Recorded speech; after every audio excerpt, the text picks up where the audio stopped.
Dan Roitman is the founder of Stroll, an e-commerce platform company that specialized in marketing education products. Through Stroll, Dan turned Pimsluer into the second largest language learning platform in the US and close to $100 million product line. For 7 years in a row, his company that he started in his college dorm room was on the Inc. 5000 list, the Philadelphia 100 list, and Internet Retailer's Top 5,000 list. He's also been recognized as a 40 under 40 by both Direct Marketing News and the Philadelphia Business Journal. For a 10-year period, Stroll had an annual growth rate of over 70%. The company became an $80 million professionally managed organization with more than 125 employees. Dan had a fascination with personal development products that began in college when he needed to quickly learn how to build and manage a business. He was able to self fund the growth of Stroll through his own consistent commitment to business improvement and the ability to leverage sophisticated marketing analytics and advanced e commerce techniques. To quote Dan, he said, I realized the only way to succeed would be to leverage the few dollars at hand. I had to access I had access to several third-party testing and optimization tools. All I needed to do was to monitor and assure an ROI on every dollar invested, so that I could ultimately optimize my results until I was successful. Analytics and optimization became my rallying cries, and we're going to talk about those analytics and optimization techniques today on the podcast. Nowadays, Dan is focused on his early education business, Mindfinity, and also mentors high growth entrepreneurs in his spare time. Dan sold Stroll a few years back, and we're going to talk about that today on the show. On top of Dan's mindset, high performance tips, and his new venture, Mindfinity. Dan, how you doing, man? Hey, thanks for having me on the podcast. Appreciate it. Good. Did I get everything all right in your intro? Yeah, it's fine. Had a couple hundred, close to a couple hundred employees, but I'd prefer to have far less. 150, 200, You know, yeah. less is more. Let's put it that Yeah. way. So we met a few years back on an island in Croatia, and I don't know if you remember or not, but we were sitting on this dock, looking Yeah. at these rubber duckies float around in this cove that we were hanging out in. And you started asking me about my business, and I started asking you about your business, and I was impressed. And that conversation actually led me to come to your talk that you did on that island. And one of the things I really remember that I still apply from that talk today was you were talking about being ruthless with your time. And I made a podcast episode just about that quote a couple years ago, probably, because it kind of shifted. It didn't shift my mindset, but it just like enhanced what I was already practicing even more so, right? The being okay with being very ruthless with your time and how you spend it and not giving it away too much.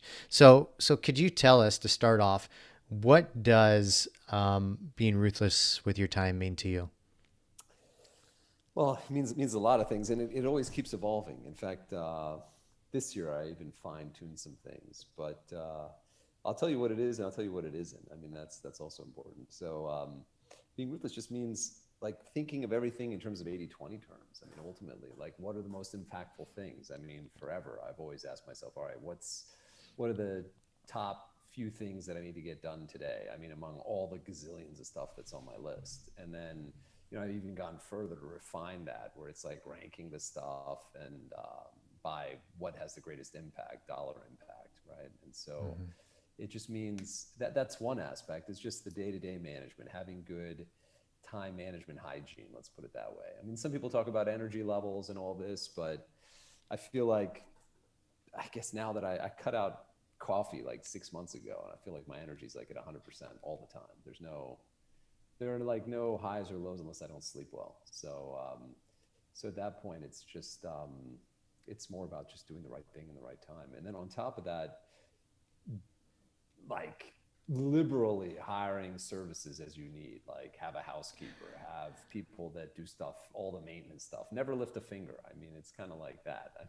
I hate to say it that way, unless your wife asks you to. I mean, unless you absolutely really have to, but Uh-huh. or you're being proactive on her behalf or something. But no, I mean in that sense, because then you're freeing up space for everything else. Also, it's one more thing is like you have a personal trainer that comes to the house every morning, Mm-hmm. and there it's nice, just nice to have somebody. You just show up and they tell you what to do. I've always told him like count, track, do everything because I don't want to use any of my willpower. I mean, obviously it's a habit now, but that's kind of what I mean. I mean, so there's a lot of that. What's the so I love that term liberally did you say liberally hire services as much as possible to do everything so you don't lift a finger.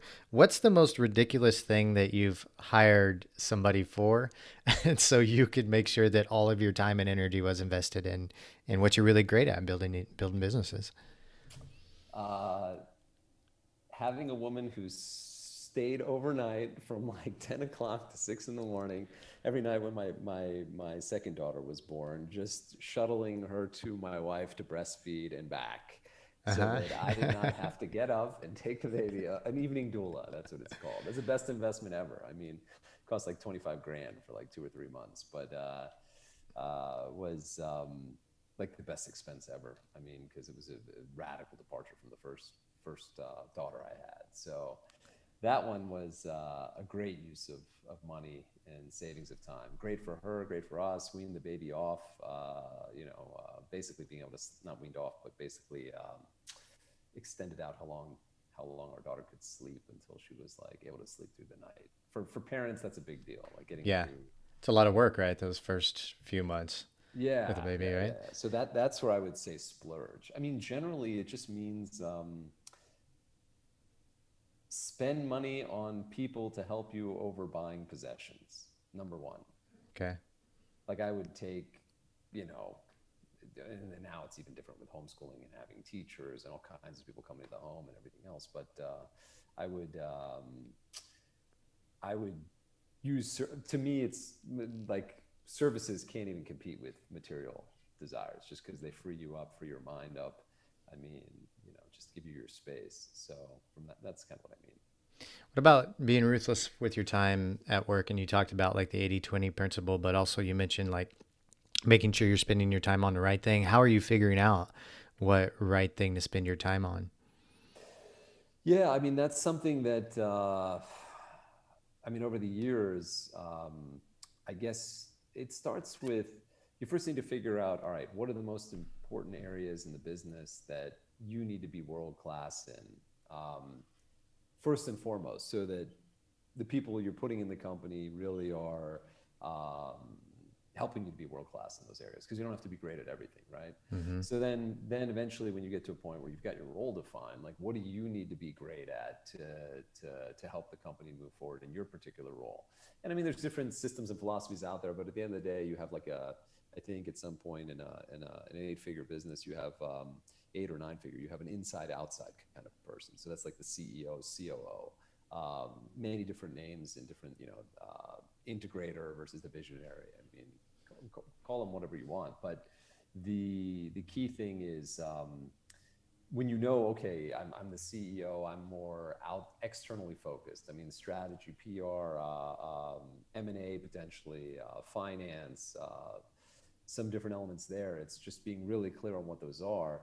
And then still also keeping a view towards, I think every entrepreneur has some superpower Mm-hmm. that they can never not use because it's just so valuable. I mean, I think I've kind of said that the CEO CMO combo or like a CTO COO combo is like a unicorn in a company to some degree when you have those two skill sets. Yeah.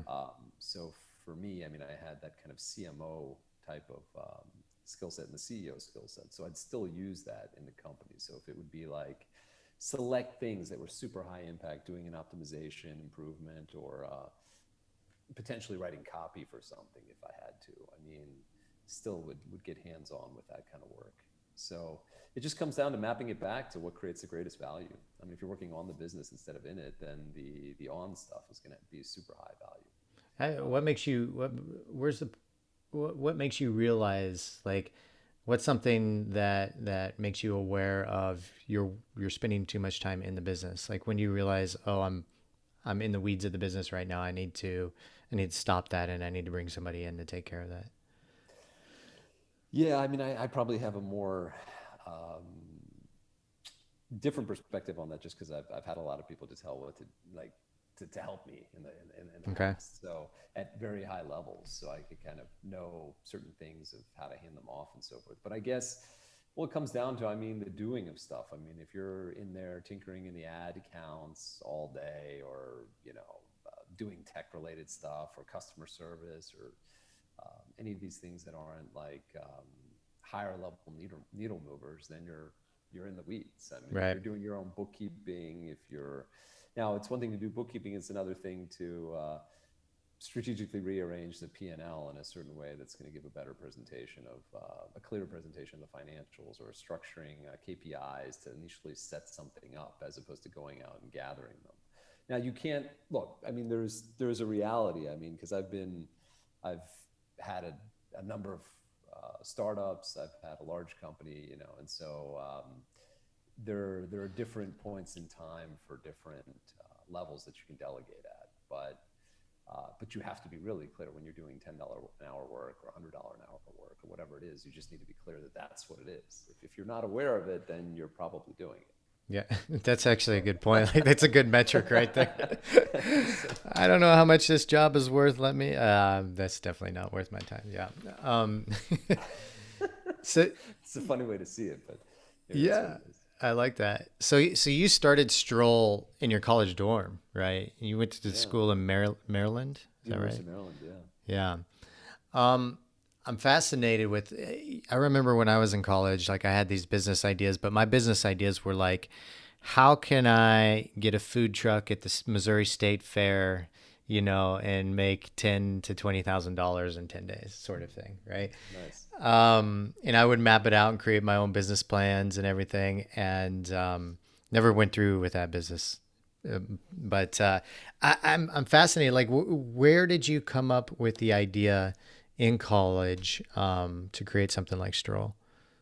Yeah, so it pivoted into what became Stroll. I mean, I think it's really hard to start a business and have it be what you wanted it to be from day one. I mean, Yeah. unless you started the business with some sort of client or something and then got more like them. I mean, that's maybe in the services space. But I had my dad lived in Europe, and so I went to go visit him. And I remember flying back one time, and I saw there was this like text scanning pen in an in-flight magazine, and I was like, man, I had the idea to invent this thing. Basically, you could scan printed Mm-hmm. text and it would convert it into computer usable text.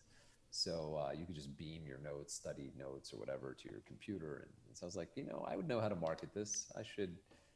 So I started thinking about it, and it was a Swedish company, and I happen to have a business professor who was Swedish, and so I basically said to that professor, "Hey, I'd like to pitch this company. Would you like to fly with me to Sweden?" and so, and so off we went, and so I pitched this company, and it Oh was like, wow, he was for it, and right? He was. yeah, basically said, hey, I'd like to get some co-op funding. Here's the concept. We donate it to the college campus libraries and then get free access to the mail system, send people into libraries to kind of demo it for themselves, and then use direct marketing to close them and do it online. And so they liked the idea. They said, hey, I mean, they didn't give much, like 10 grand or something, but Uh-huh. it was something. And that kind of started it off. So I started off at like 2 universities, and then was about to expand it to 20. And they decided, because it was working, I mean, we were getting sales online. And during that process, I mean, I had to figure out, you didn't have the kind of tools you have today, like a Shopify site or all these other platforms that are out there. I mean, Right. so had to figure the tech side out.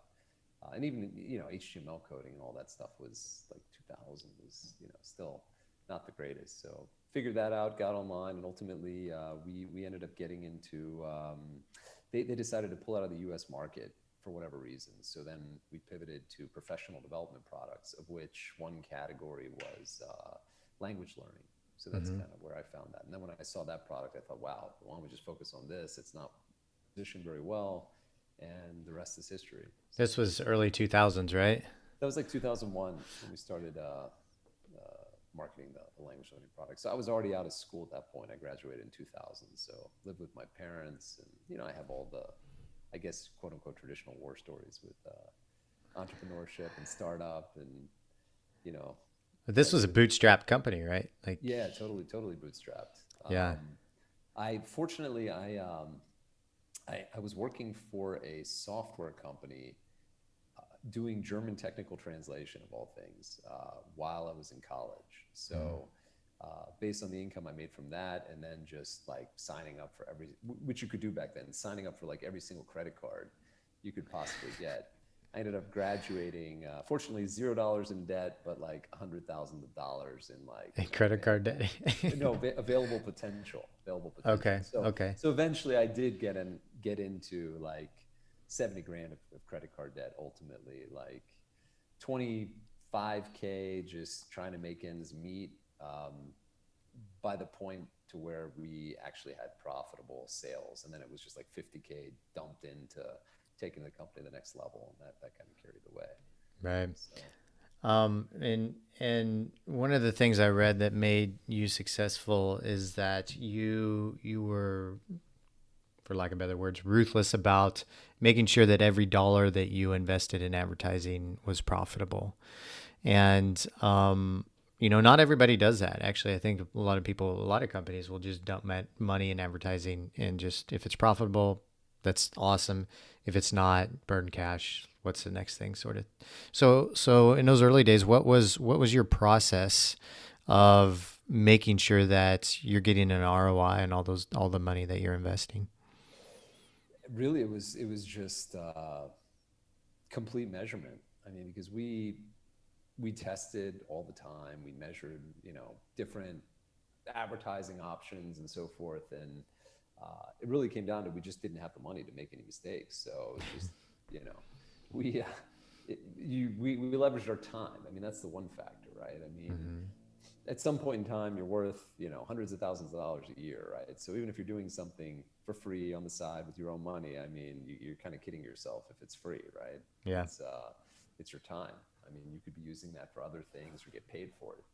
So, but if you have spare time, it's your passion area. I mean, you go for it. So there, cheap labor, wasn't worth much, and I wasn't worth much at that time, and basically just testing and optimization. Eventually, I mean, when we look back, I don't think, I mean, across over $100 million in ad spend, I don't think we ever lost more in total than maybe 200,000 bucks.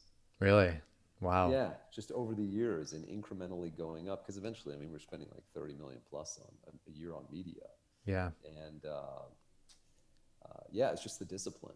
It was just the discipline of also the patience level, because it, now again, I mean, you could argue, hey, there's a lot more lost in labor, like Mm-hmm.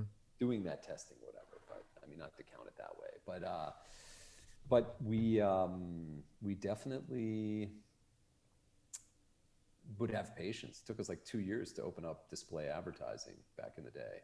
Yeah. 2 years of just, all right, we got one gain elsewhere, and then we revisited it and tried it again and kept trying things, and eventually then that unlocked like tens of millions of spend potential. So Mm-hmm. there's just that patience level you have to have. What is the? I mean, it's a lot of patience, right? But you've got to be scrutinizing every little option to the T to make sure like there's no flaws. Like if you're getting 100 million return and lost 200,000 over what was the time period that you Well, did that's that? like over, I don't know, 12, 13 years or Okay. something like that. But keep in mind that, I mean, a test can be small. If you have a $5,000 test, maybe Mm-hmm. you, it doesn't, it's rarely, I mean, really, unless you don't have an offer that's dialed in or very far from dialed in, it's really all or nothing. You're Right. usually getting some type of learning, right? Right. So it's, So but were you scrutinizing each option that you were going through, or was this something that you taught to the team to make sure that they were thoroughly going through it, not making any mistakes? Or well, we hired for people that had analytical capability.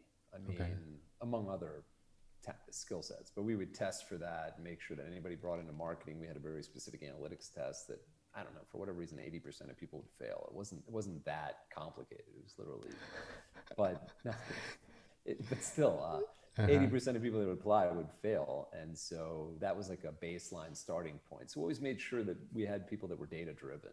Yeah. And so you have to kind of build a culture. I mean, it can't be a back office thing. It needs to be a front office thing. I mean, it has Yeah. to be like not just in the CEO corner or whatever.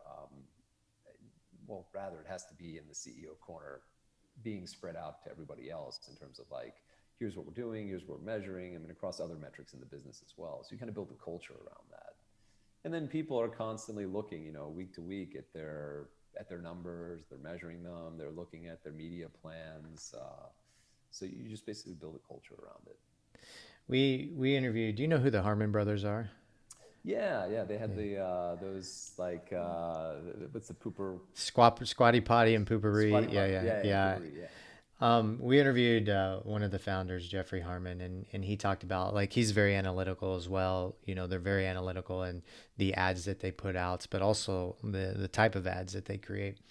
And to test potential employees, I think he would give them like $2,000. Once they made it through a couple interviews, they would take two or three people and say, okay, here's $2,000, see what you can do with it. And then whichever one brought the biggest ROI back, then they knew, okay, this is the person that we want to hire. And that's how they went through their process. I'm curious, like this test that you gave everybody, that 80% of the people failed. Like, what sort of things are you questioning them on?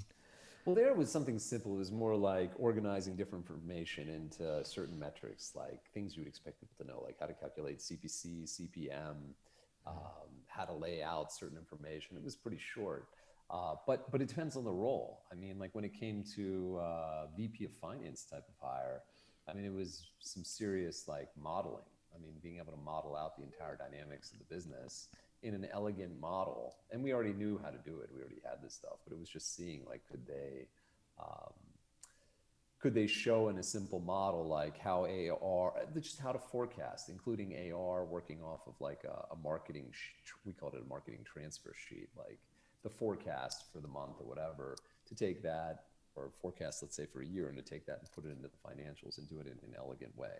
Mm-hmm. So interestingly enough, I mean, I saw stuff all over the board. It didn't matter how much people were paid, 100K a year or 500K a year. I mean, it was, that particular one was tough. I mean, only about 20% were able to put something together that was even useful. So now again, that's testing for modeling chops. They had to have the conceptual skills for that, but then there's other factors, right? I mean, in terms of like how they are as a strategic thinker and other things and so forth. So Mm-hmm. there's always like more to the package than just like that one kind of talent.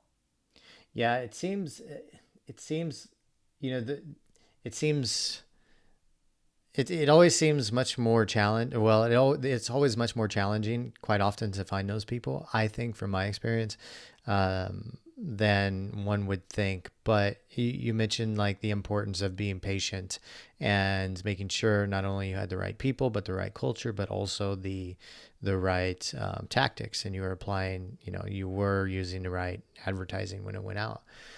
Um, that patience, is that something that's natural for you? Yeah, I guess it is. I mean, these days too, when I think about a startup or a new business, or I think about like if I'm mentoring someone on the side or something, and let's say they have one type of, let's say they've hired a bunch of people, they have 20 people working in the company, and they never even established their values, never really used certain criteria to bring people in or hire them in a certain way. So there's some potential piece missing. I start to think, and man, this could be a 1 to 2 year change to now shift the culture and start to hire in the next batch of people one way or another way. So when we start to get into like, or if I were buying a company, I'd be thinking about, okay, the culture change, it could be a 2 year time window. It's Mm-hmm. just going to take time. Just like a startup, give yourself 3 years. I mean, maybe give yourself 3 years to break even. I mean, Yeah. like have that kind of mindset. And just be willing to go into that project, not with like the wishful thinking, but just know there's going to be twists and turns.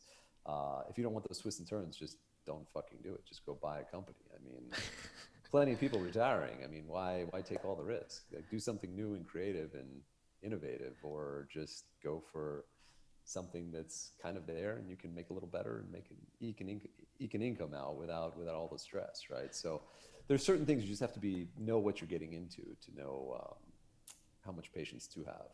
It's long-term planning too, right? Like not always going for the short term or the quick ROI or the quick, return on your money. But thinking about like I noticed a shift from my early days as an entrepreneur to like there was a maturity shift that happened when I was no longer worried about making a few bucks just to keep the business alive, to work, to focus on what's going to be the best thing for the business 5 years down the road, 10 years down the road, right? And I think when that shift happens, whether you start out with that or, it happens 10 years into your career, then you're focused on all quality decisions that can keep the business surviving and growing over the next 5, 10 years and so on, and make it into a more successful company. Would you agree? Yeah, and I think well, because you're also thinking about the strategic positioning of the business and everything Mm-hmm. else. And then there's another level too, I think, on the personal side, which is maybe you want to do something that's helping kids that aren't born yet, right? So Mm-hmm. like kids 50 years from now, how do you make an impact? How do you leave a legacy? Like what are the problems you can solve in the world that will outlive you, right? But you Right. actually can make a meaningful impact. I mean, that's why I'm still in the education space and really want to do something there. I mean, it's more just how do you yeah, just thinking bigger. I mean, there's Elon Musk level thinking, right? That's a level in itself, but hey, maybe that's one to aspire to. Again, it depends on your risk tolerance, right? So but I think it's the right kind of thinking. I mean, if you or at least it's something that I think as you hit 40 plus, you start to think about more. At Yeah. least that's what I experienced. That's what some mentors of mine told me. And Things shift, right? things shift, priorities shift. You mentioned too, like working with when you do some consulting with other companies, the values, like making sure they have the values right in their business, or taking the year to get everything in alignment. So it makes the shift in the business that they need. What are those values that you look for, or you make sure that are in the companies that you build yourself in order to kind of have that foundation? Yeah, so by values, I mean, typically it's 5 or 6 values, and a lot of times I'll do like two, 2 to 3 descriptors, adjectives, whatever you want to call them, each of the values, just to sometimes it's easier when you have 2 points, to define a line, right? I mean, so you can just, but basically values are the behaviors. Like how do you create self-reinforcing behaviors that perpetuate a certain culture? Mm-hmm. So it kind of makes it more automatic, and everybody's constantly getting more cohesive if they're all kind of embracing those values. So it's kind of like the programming within the team, essentially, like the Right. DNA there. So to me, that becomes really important. And I mean, everybody always kind of gives it lip service. I mean, I think a lot of inexperienced entrepreneurs do, but when you start to magnify your teams and you have lots of people, I mean, lots of people is relative. I mean, you have 20 people, 15. I mean, even there, if you have those values down, you can use them for screening, you can use them for motivation, you can use them for performance evaluations, you can use them as a lens that unites the team. And then the things that don't quite fall into values, which some people just use as their values, which doesn't make sense to me, are things that I would call more beliefs. Mm-hmm. Like, we believe, and you maybe have 8 to 12 statements around that. So Mm-hmm. that also kind of like gives some more context to what the culture is all about. Are there any like foundational pillars that you look for when you work with clients? That's like key foundational pillars that you make sure they have in place. Like, I think you said 5 values or something earlier. You mean like for you talking about if I were going to help mentor a company and wanted to work with them? Well, one thing is I guess the first thing I would look for is is the CEO coachable? I Okay. mean, how curious are they? I mean, are they how much are they trying to push themselves? But the reality is that a lot of times it's evident in what they're doing. Because I mean, I typically am not working with like higher 7-figure or 8-figure businesses. I mean, it's just because you're still dealing with a mindset issue, but Mm-hmm. it's not the same as like somebody getting to 6 figures or just getting to like 7 figures. I mean, just Mm-hmm. crossing the $1 million mark. It's just different stage that they're at. But I'm generally looking for, well, number one is just like, is somebody growing? But that's just because Personally, right? Yeah. growing personally, but also even business wise, just because if they're already in a turnaround situation, the problem already happened 2 years prior, probably Okay. 1 or 2 years prior. I mean, you're not too late. It just depends on if you have the patience, right? So Mm-hmm. in that particular case, I don't know that I have the patience anymore. I mean, I've definitely done that, but I just prefer like people that are like really fast, quick starts, but conscientious about taking action quickly and making moves. And yeah, a lot of times it comes down to mindset. I mean, there's a lot of, even just sometimes mentoring someone on just being willing to spend more money. I mean, Yeah. spend more money on yourself, pay yourself more. Why are you so poor and you're unhappy? I mean, just, you've got the money in the bank, just pay yourself more. Yeah. Like, it's take more time off. I mean, it sounds so simple, but there's you get this, yeah, for lack of a better word, we used to call it like the Holocaust survivor mentality. I mean, maybe I could say that because I'm Jewish, but Uh-huh.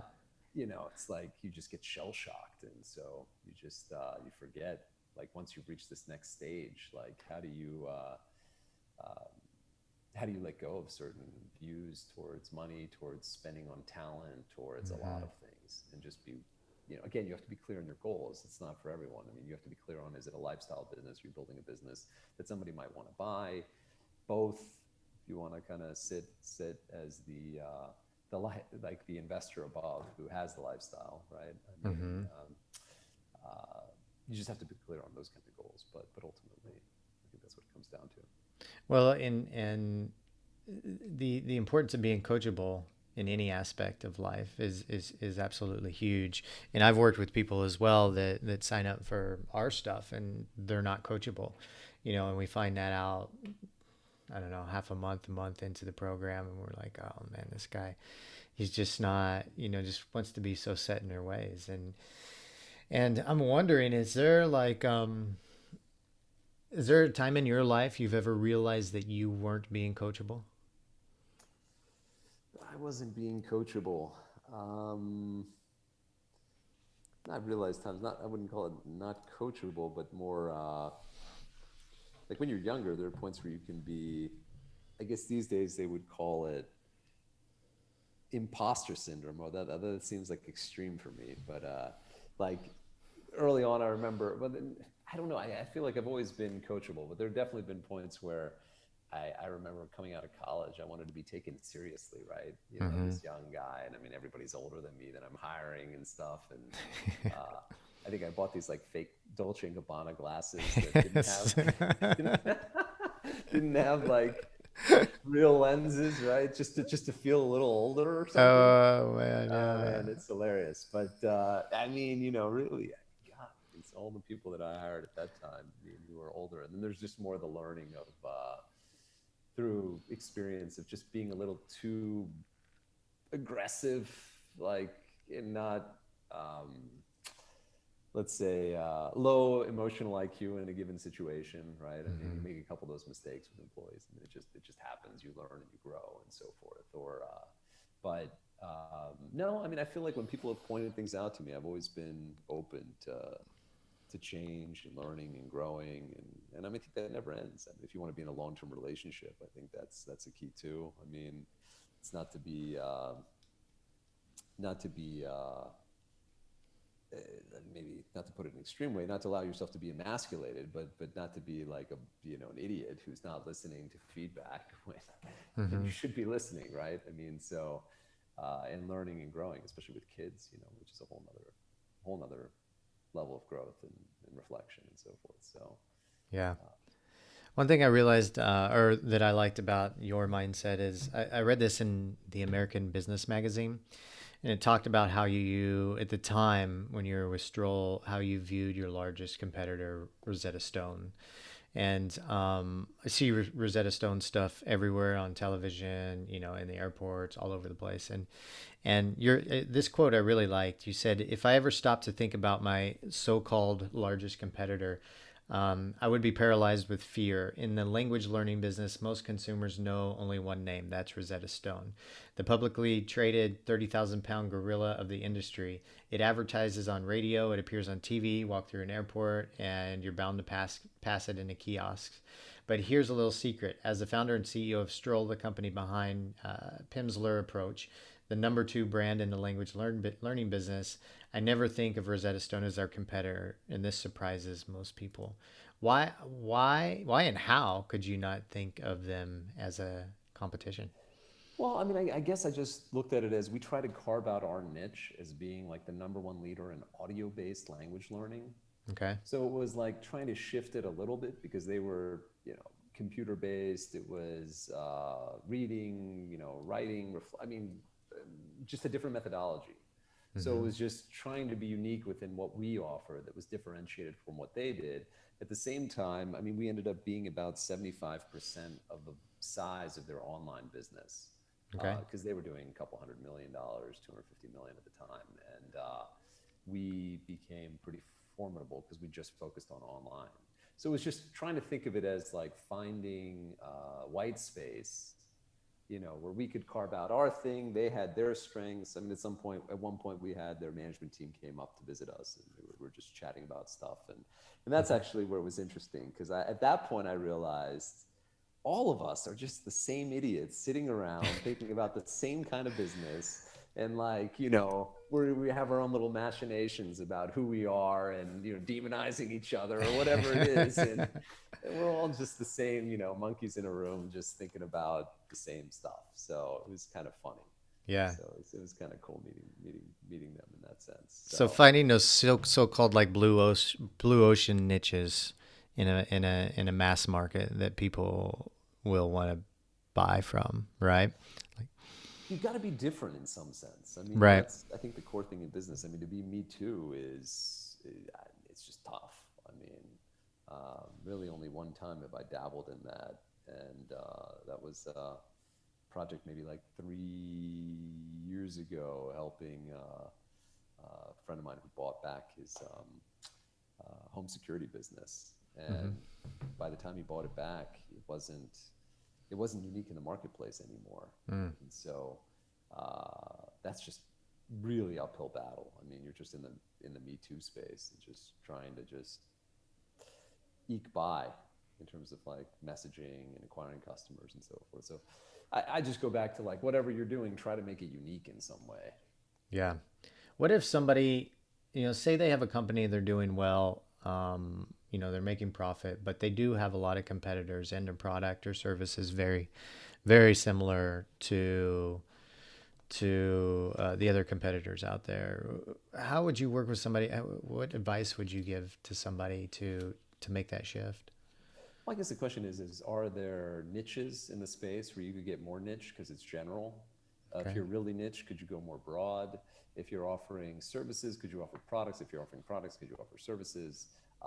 Could you wrap your product into something else to bundle it to be more unique? I mean, even just like let's take a mundane example. All right, you're going head to head with somebody else who's got the same branded product on Amazon or something, or maybe you're like bidding on the same thing. I mean, can you bundle something else with yours to at least make it differentiated in some way, Mm-hmm. right? Um, there can be paper premiums. There paper premiums meaning inexpensive info products or whatever you could bundle with something else. So there's always some way to create differentiation. I mean, you just have to go and think about who's the customer, what's the market, uh, what could you be doing differently? Could you spin something an entirely different way? Um, and then if you can't do any of those, then leave. I mean, go do something else.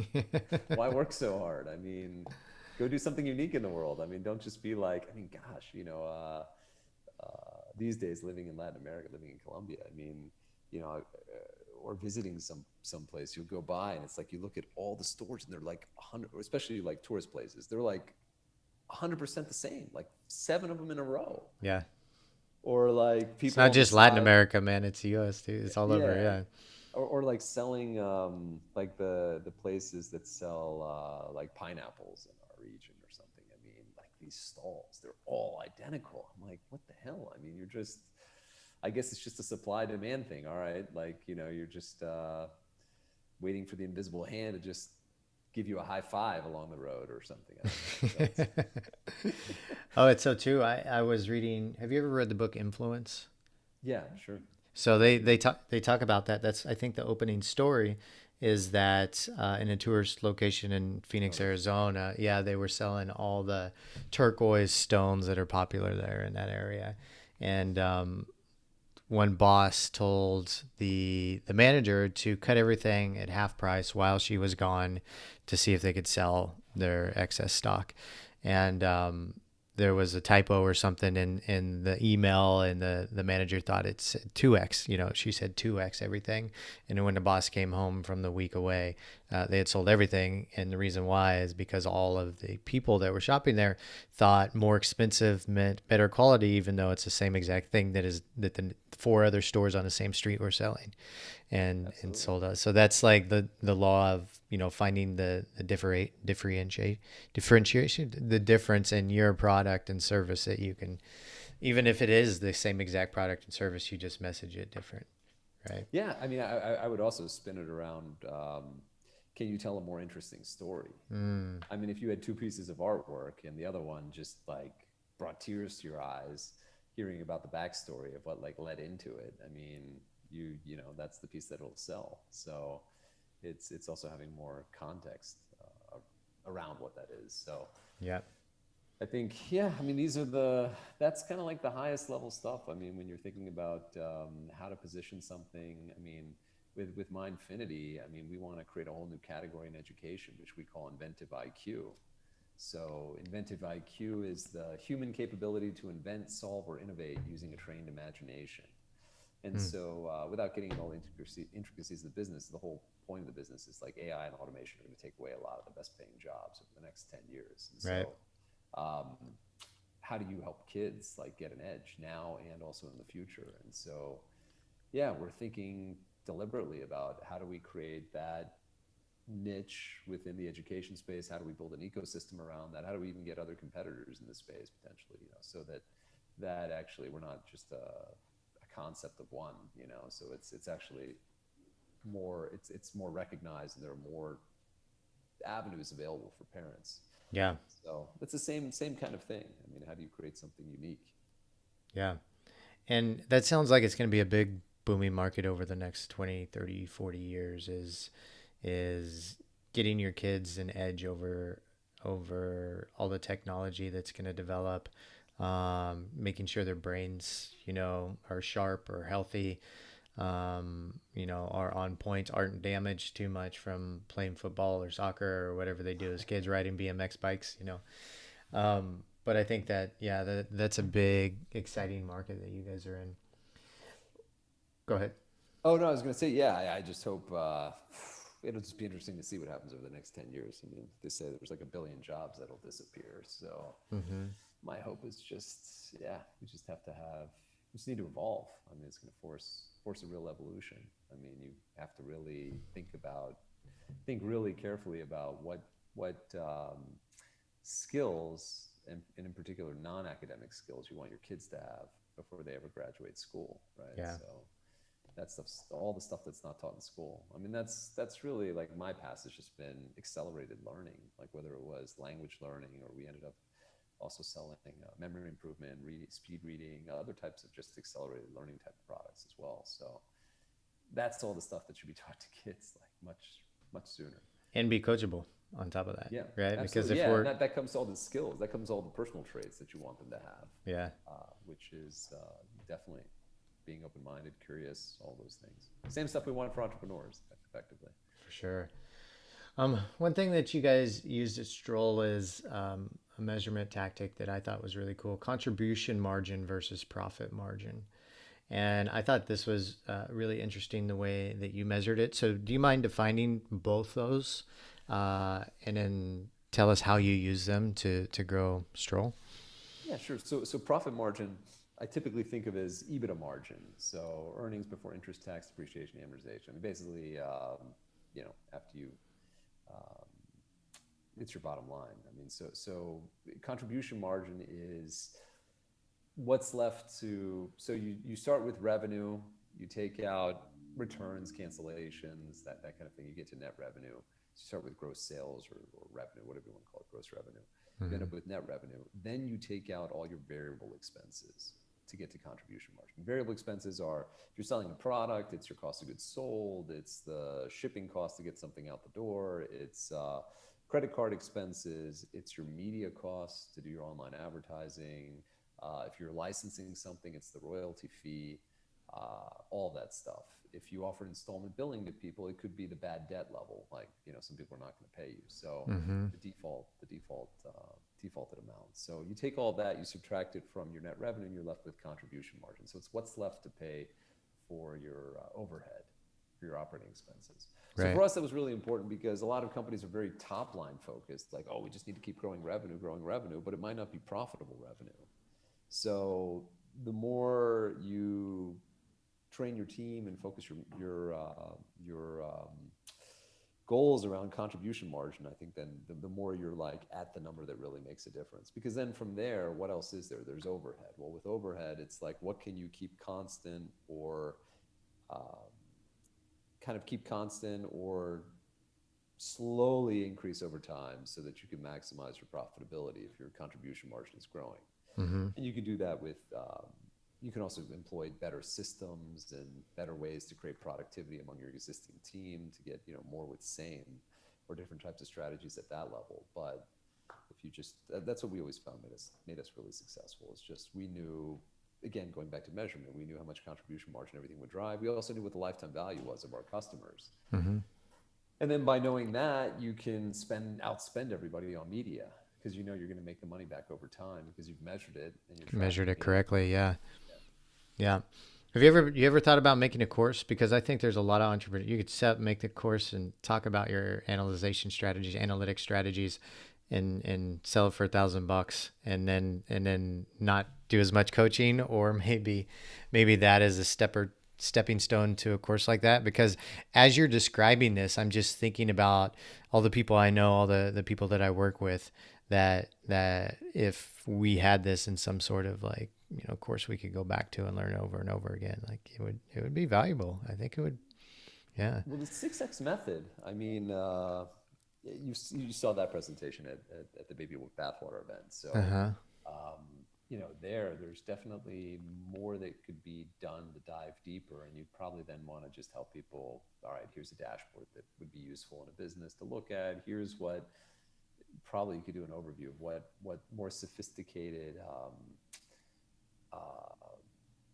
like a view between the intersection between marketing, accounting, and finance, and like how those things work together in a direct response business, at least, like, and also how that translates into cash flow. Like the marketing always has like I always call it like a net present value view of the business. Think about lifetime value and the fundamentals of the business versus accounting, which is cash flow based. So just ultimately, like the highest level is bridging those things and showing how, the marketing plans and LTV and all that stuff translates in actual cash and forecasts, and all that stuff is mostly relevant if you're trying to scale pretty rapidly. If you just only growing 5 or 10%, it can be a lot more forgiving, like in needing to get so nitty gritty on a lot of this stuff. But yeah, as far as producing a course, I mean, maybe at some point I just record it and all that. But the mentoring stuff is really just, I enjoy doing it on the side just because if I weren't in the startup world, I'd be buying businesses and growing them to the next level. So I just feel like it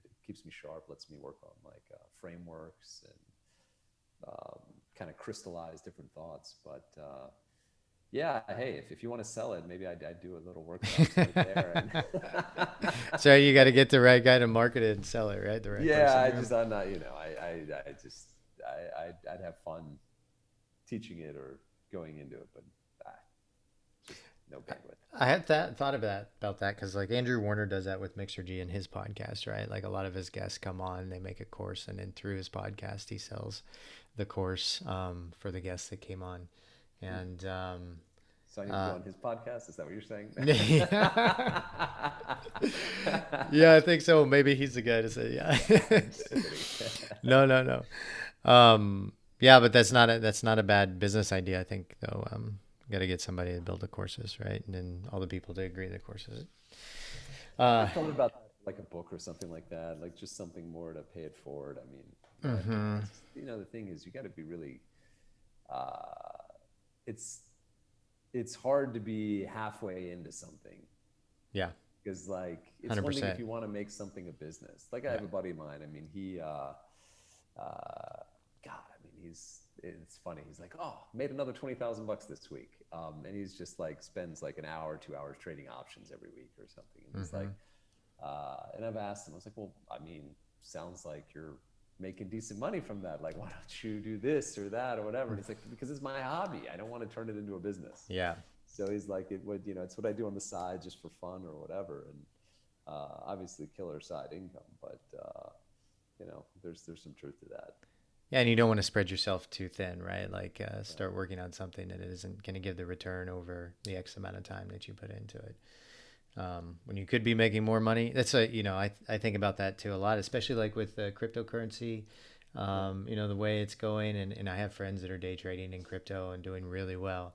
And it's like, I could do that, but all the years that I've put into the current business that we have, why delve away from that? Because that's probably going to give me the best ROI for my time and money right now. That same friend who's like, yeah, I've been trading in the options. Like, oh yeah, my mining operations are doing really freaking well at the same time. I'm like, okay, man. But yeah, I mean, there it's yeah, I think I worry though about the cryptocurrency when your yoga teacher is like, oh, you need to go. I'm telling you, you need to buy Bitcoin because it's going to go to 200,000. I mean, Elon Musk is in it and all this.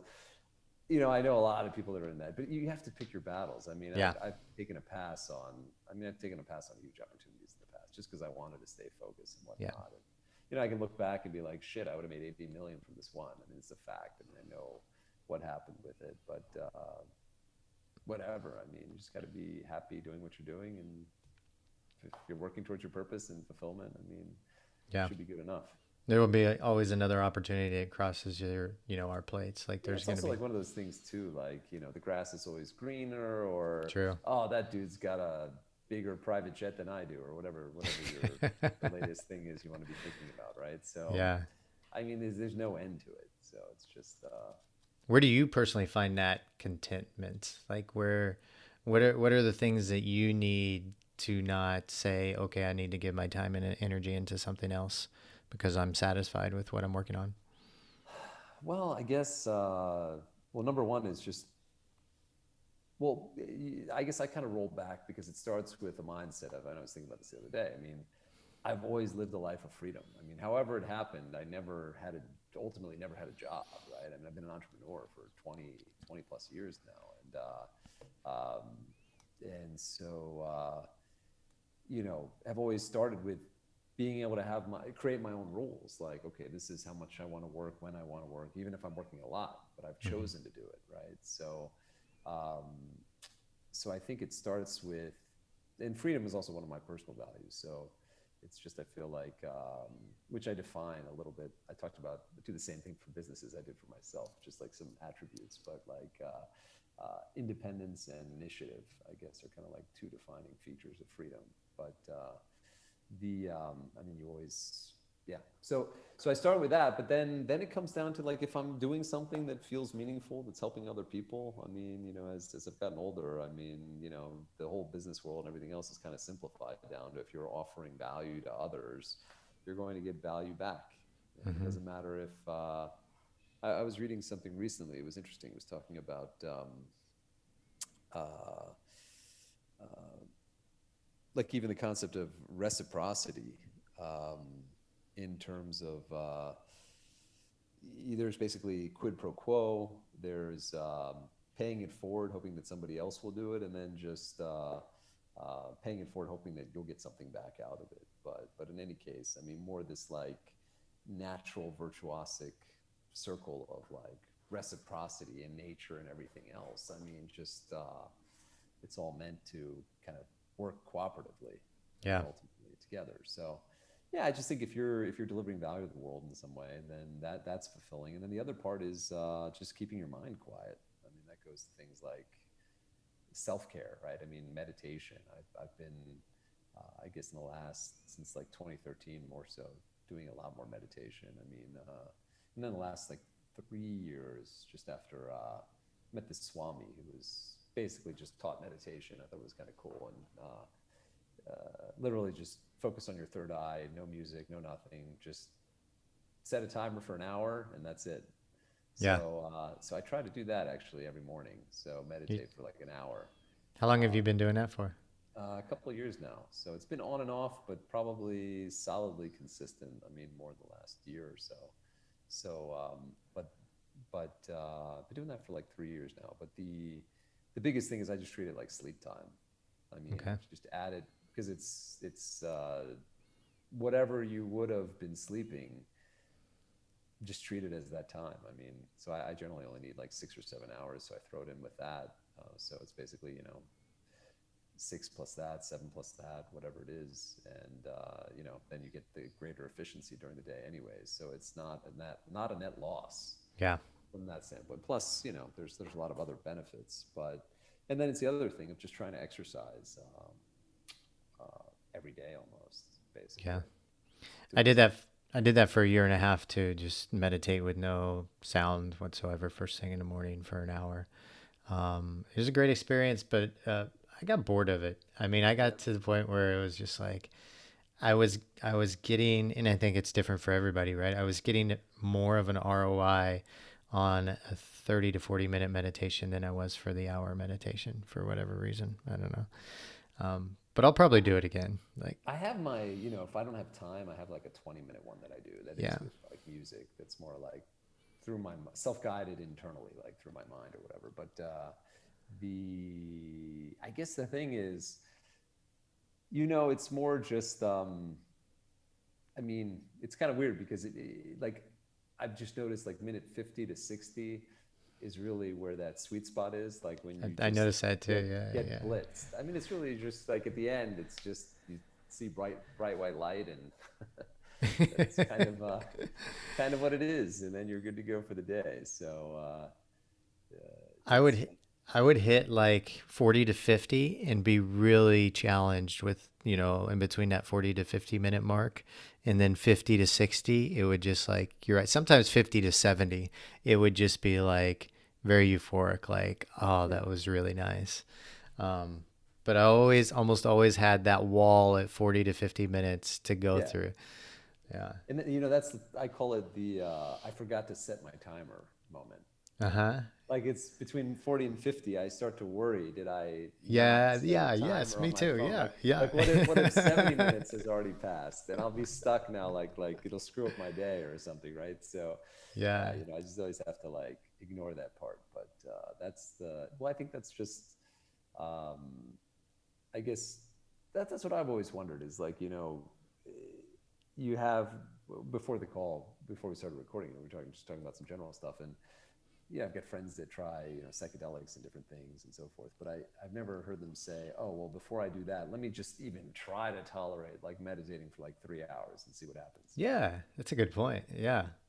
Like just even see if you could even get there. I mean, you'll have to push yourself. Like after your legs will give out. I mean, if you're not used to it, like you probably can't get to an hour if you're not used to it. It'd probably take you some time to get your legs used to it. But then getting way past that, like I've sat down for like a 2 hour session. I mean, but then even that gets interesting because if you're doing it around like that's one thing I noticed, and that's a big difference, and maybe it's something you can try. But if Hmm. you're around like a swami, like a total guru, like somebody's been meditating 30, 40 years, I mean, literally, like they throw off heat. I mean, you can Oh, really? feel their heat coming off of you, like, and it's just a radically different type of meditation experience. I mean, in fact, I had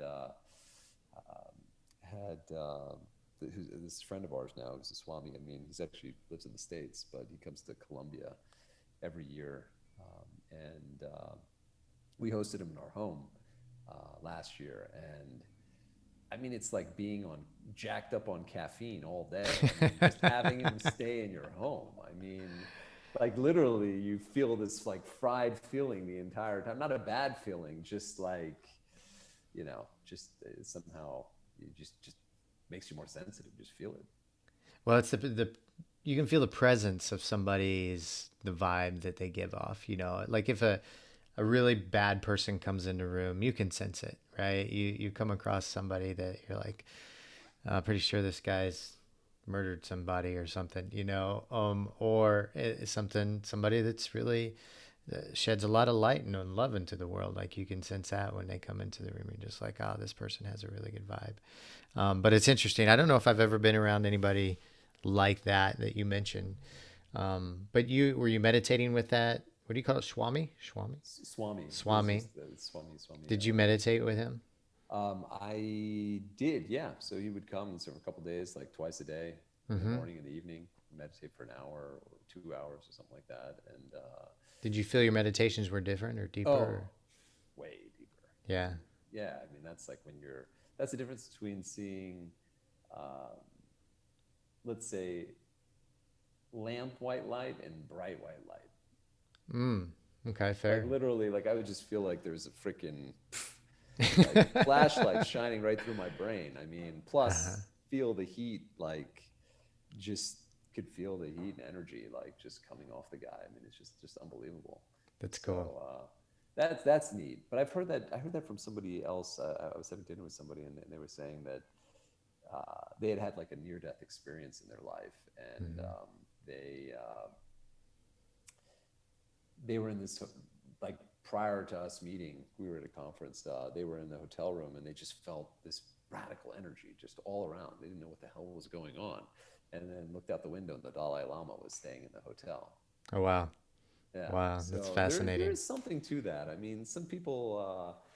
I think somebody I think you know too. I mean, you'd never know. I mean, from the looks of it, but the guy can literally like spray with his energy and Yeah, I felt people take like what that before. Yeah. take whatever's in you out of you. I mean, so like this one business guy I know we both know, but without saying names. But so there's a lot of nonlinear stuff in this world. So that side is interesting. Um, for any listeners out there, that might be a good challenge. If your go-to is psychedelics, try meditating for 4 hours before you try a psychedelic experience. Or I've always said, lock yourself in a room with no distractions for 4 hours and journal for those entire 4 hours and see the epiphanies and the inspiration that comes out from an experience like that. Um, Not that psychedelics are a bad thing in any way because they do help a lot of people, but I think there are a lot of other options that people don't consider, and it's an easy go-to source sometimes. Um, I think ultimately the feeling is more one of there is that like college days, taking ecstasy or whatever back in the day. I mean, uh, it's actually not dissimilar, like yeah, the peak state there, and then being in a peak meditative state. yeah, So yeah, absolutely, just way absolutely. better, right? You wake up and you're good to go and focused and able to function in the real world, as opposed to being asleep or whatever it is. Are there any other unorthodox type of high performance strategies you use or methods you use, Dan? I don't know. I mean, unorthodox. I mean, there's meditation, journaling in the morning, just being really deliberate about what's going to happen in my day, having planned it for the week. I mean, just trying to create as much routine and structure, even if it looks ridiculously boring, Mm-hmm. around everything, so that I can be super creative in between, right? Yeah. So it's also just trying to prioritize the things that you value a lot first. Like I'll already be done with meditating, working out, spending time with my kids before I even show up for work every day.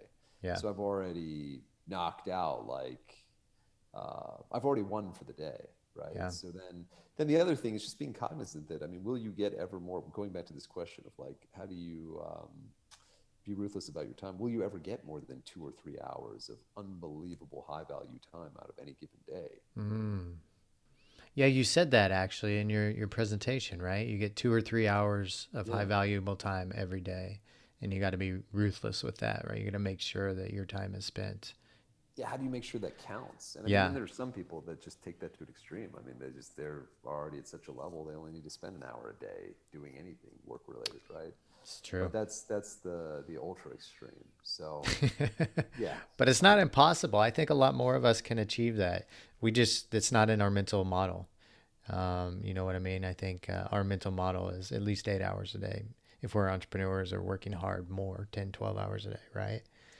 probably more when you move to an investor level, I think, Yeah. because I mean, even if you only counted, like, take my friend, even if we just said that that's what he did with his options trading or whatever. I mean, if that's only like 3 in total, 3 4 hours a week, It's not like, I mean, he doesn't need to work anyways, but if that were his work, that's really what we're talking about. I mean, Yeah. if we consider that the high value time.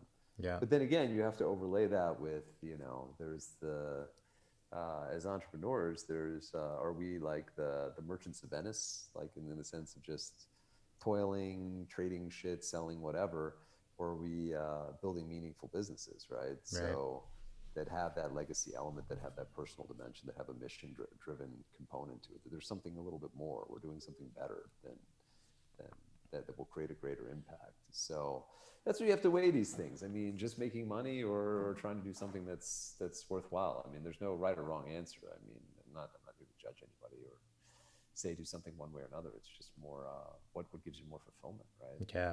Yeah. That's one of the best measurement tactics. Dan, I think we're going to wrap up there. Is there anything else any last words or advice you'd like to leave the listeners with before we wrap things up? I guess if you want to build a course, go to Mixergy, right? I mean,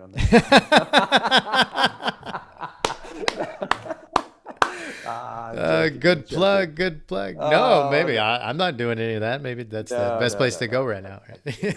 I guess we talked about a lot of stuff. I guess bottom line is, I guess you have your show to help entrepreneurs get to the next level. We've got your masterminds trying to help and mentor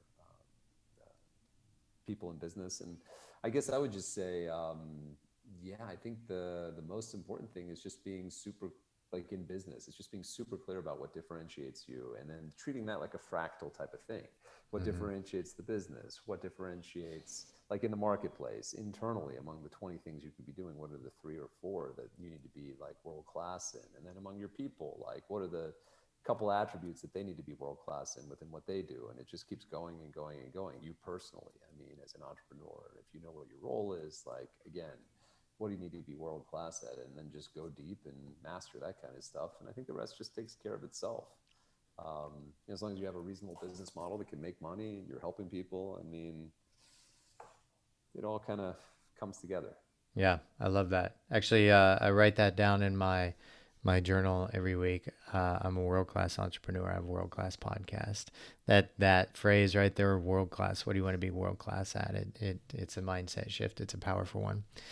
I love it, man. Thank you for sharing all the tips and tricks that you shared with us today. I really do appreciate that. If the listeners want to learn more about what you've got going on and where they can find you at, where's the best place they can do that? Well, these days, just go to mindfinity.com or go to LinkedIn. Look me up if you have any questions or something like that. But don't have anything specific for me personally. So it's more just, more if you want to see what I'm up to. Cool. And you do some coaching and consulting for entrepreneurs, higher level entrepreneurs too, as well, right? Yeah, very limited. I mean, just don't have as much time to do it, but I do enjoy it a lot. So okay, that probably the easiest way to get in touch with me would just be go to LinkedIn and ping me and just let me know you heard me on your podcast, or harass Chris. And whatever you don't go to Mixergy. That's just exactly. Thanks again, Dan. I really appreciate your time, man. It's been a blast learning from you and getting to hear all the tips and tricks and wisdom that you have. Thank you very much, my friend. Listeners, we're going to wrap up there. Thank you guys for tuning in once again, and we'll see you on the next episode. Goodbye, everybody.